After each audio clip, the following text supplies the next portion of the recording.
If thou wouldest assume the master's role, wed unto faith like a bride, like a wife, faith will sustain thee, it will nourish thy soul, and attain thee a mastery of life. Guys, I've been reading a book called 3 Magic Words, and I've got to chapter 6, and it is entitled Faith. And I ran across some information. I just couldn't wait until I got to the end of the book to begin to do these readings, so I wanted to do it now. So welcome to True Higher Self. Let's get into it. Faith is the mighty tool. All things are rooted in faith. Even those of us who have the most difficult time applying this law to our daily lives will find innumerable instances in which we use it to a perfect method. We have complete faith that the food that we eat, for example, will turn into blood and bone and muscle and tissue and fiber, yet we do not know why or even what causes it. And the most erudite of us do not more than follow the chemical process with awe. We have faith that the air that we breathe will combine with the sugar content of the blood to oxidize and form energy for the cells of our bodies. We don't stop to wonder or to doubt or to analyze this each time we draw a breath. We simply breathe. We simply have faith that the sun will rise, that the earth will revolve uniformly, that the stars will maintain their places in the heavens. We have faith that we can walk across the street, talk to another person, and even understand them. We have faith in our own existence, yet we admit we know the cause of none of these things. Our faith is blind. How strange it is that we so often scoff at faith in the less tangible fields of human existence. Faith, for example, led Moses to the Promised Land, Columbus to the West Indies, Galileo to the stars, and Magellan around the world. Sustained by the substance of things hoped for, the evidence of things unseen, these men departed from the beaten paths and followed their visions, and all the world has benefited from their faith. Faith is the single most important tool of man's existence.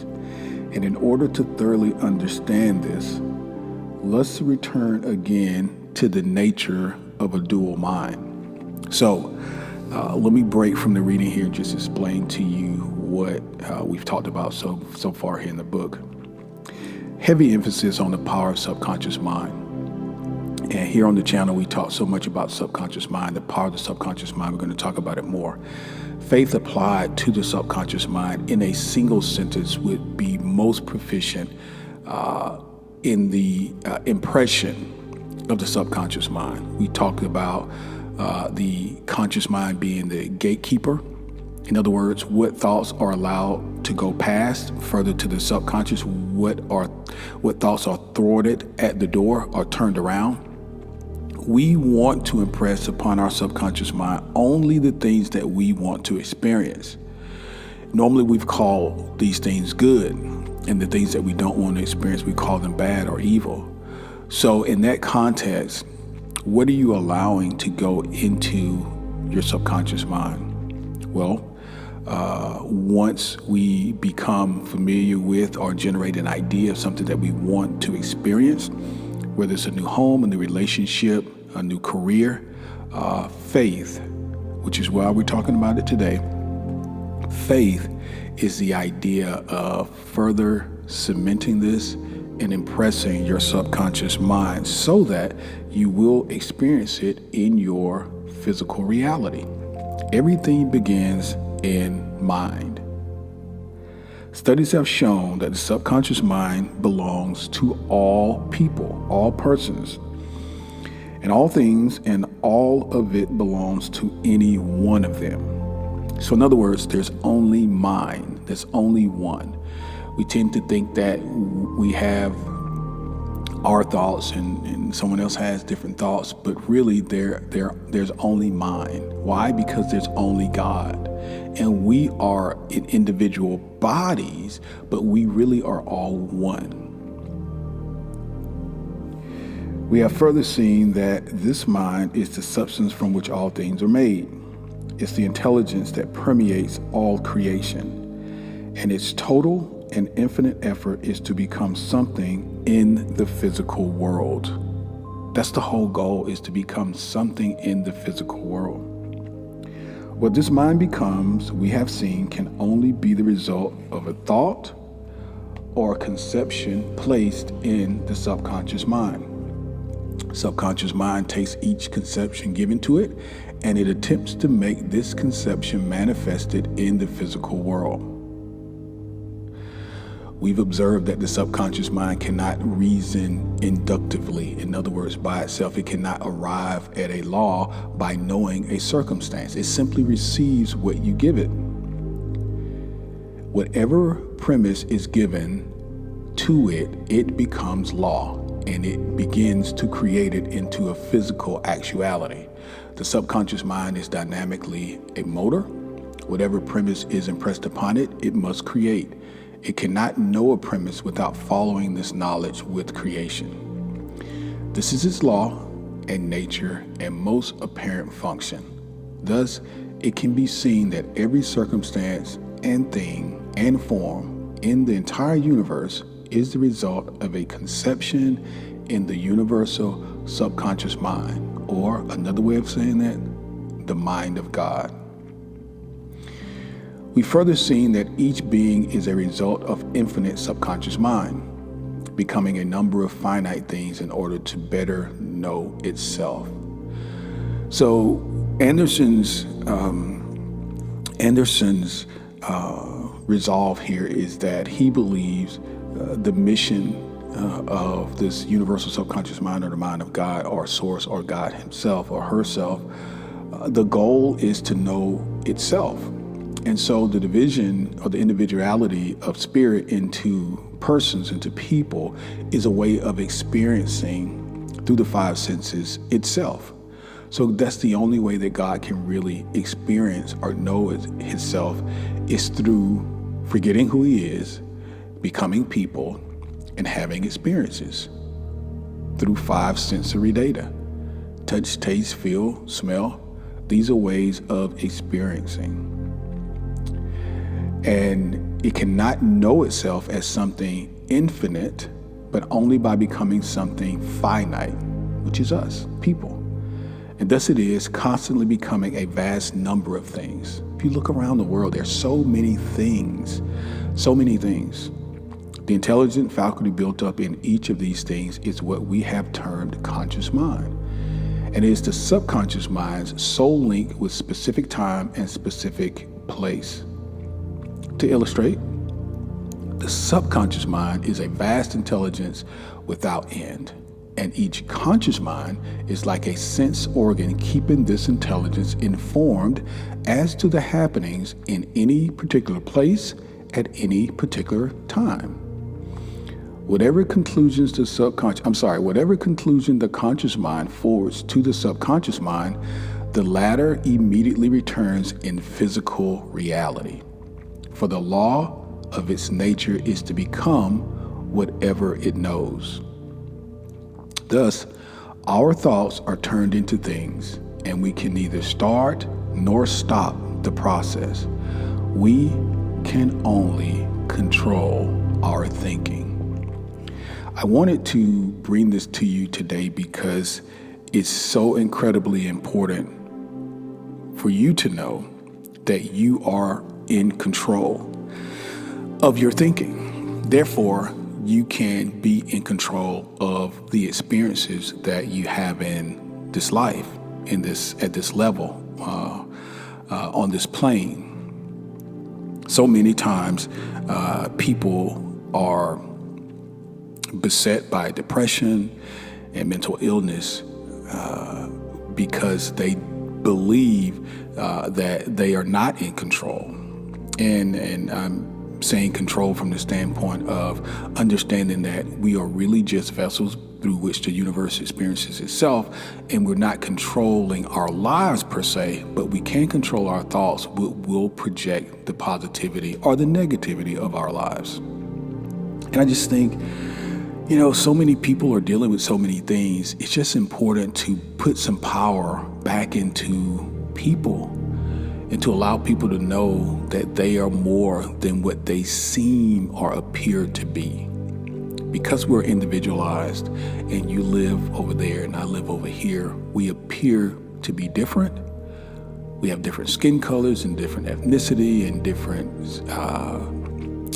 we have different religions. Many times we have we're different in sexes, different sexual orientations even in the same sexes. But ultimately, we are still one. We are from the same mind. And there's more that unites us than makes us different. It's important to know that because your experience in the world is based on that. Fear or love. Many people fear things that they think are different than them. It's the difference between you living in the world and having a wonderful experience versus you living in the same world and having a terrible experience. So U.S. Anderson says here that thought plus the impression upon the subconscious mind creates things, and thought plus faith is the real formula for creation. So it doesn't really matter where you are in your life, what you're trying to create, because right now you have an opportunity to understand better subconscious versus conscious mind, faith, the application of faith, and more than that, the creation for, or the formula for creation, developing and nurturing our most positive thoughts about what we want to experience in this life, on this plane, thinking about it on a regular basis, impressing that subconscious mind, and not allowing negative thoughts, negative imagery to pass the gate, to pass the conscious mind. Much of what creation is about finds itself in meditation. And if you've listened to anything on this channel, you know that we are advocates of meditation and mindfulness. So I wanted to lead you on this short message today into a meditation where faith and impressing the subconscious mind are key, because I feel like a lot of people are right there. I mean, you're right there at your place of creation. And just like it in the Acres of Diamonds book, if you've not read that, you should read that. You're so close to your field of diamonds, and many people turn back. I want to encourage you to have faith in your vision. Whatever your vision is, the reason you've had it, the vision, is because it can be accomplished.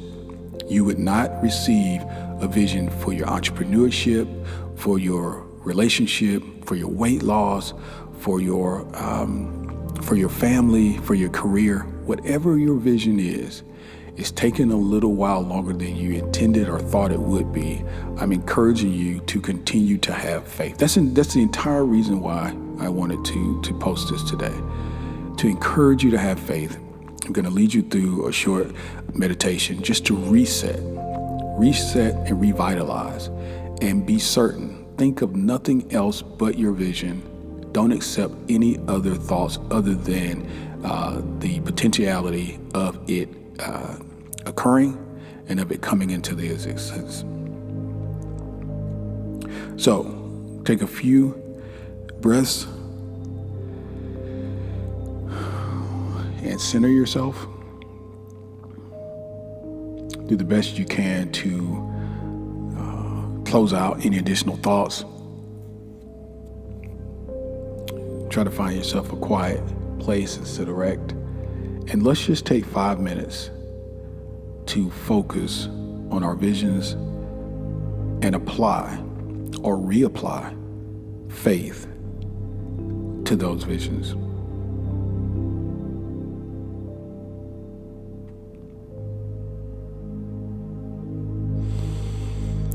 I listen to the voice of the universe as it appears and it speaks to me. It's the voice of truth, and it guides me unerringly along the paths of my life. Somewhere deep within me, in the perfect bud of my soul, there stands an immobile universe where all things and all law revealed reside. I reach into this place of peace and of quietness.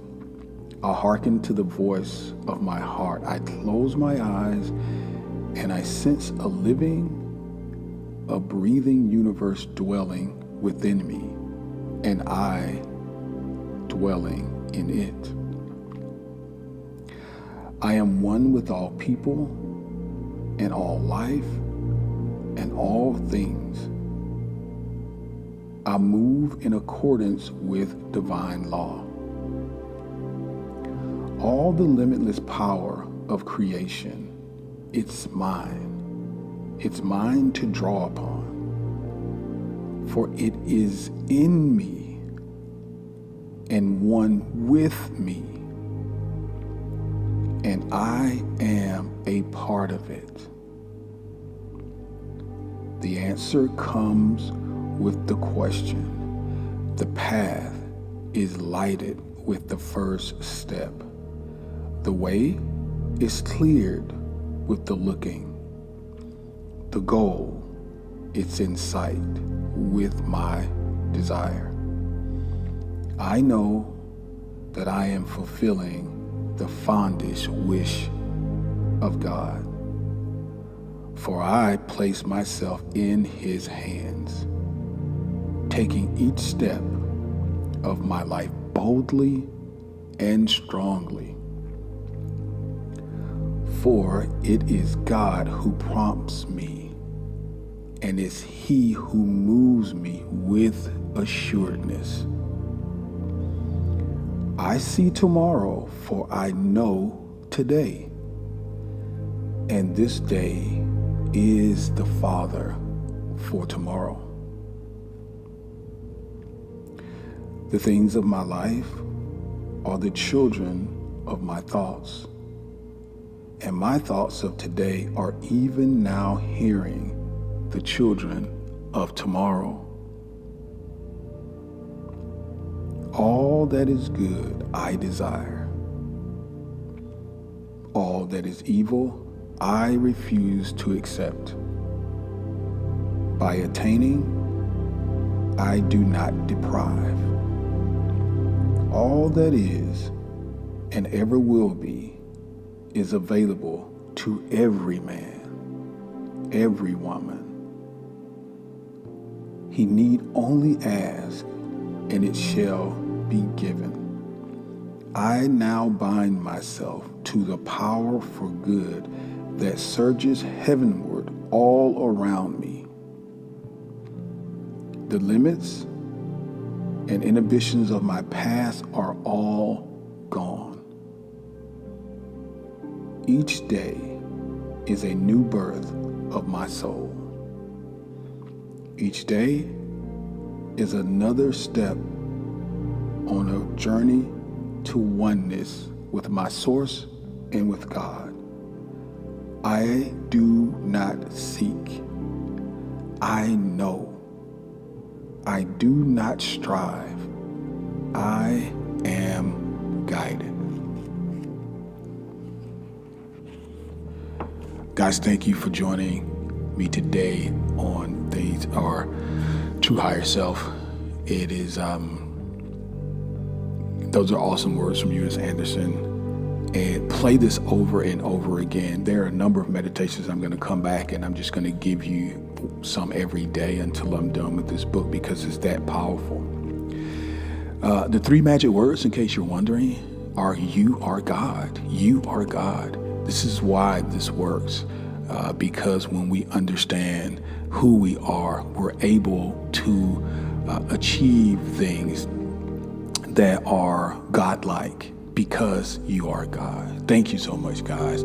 I speak blessings into all of your lives. Whatever it is that you have faith for, I speak and I agree with you that it is forthcoming. Be well.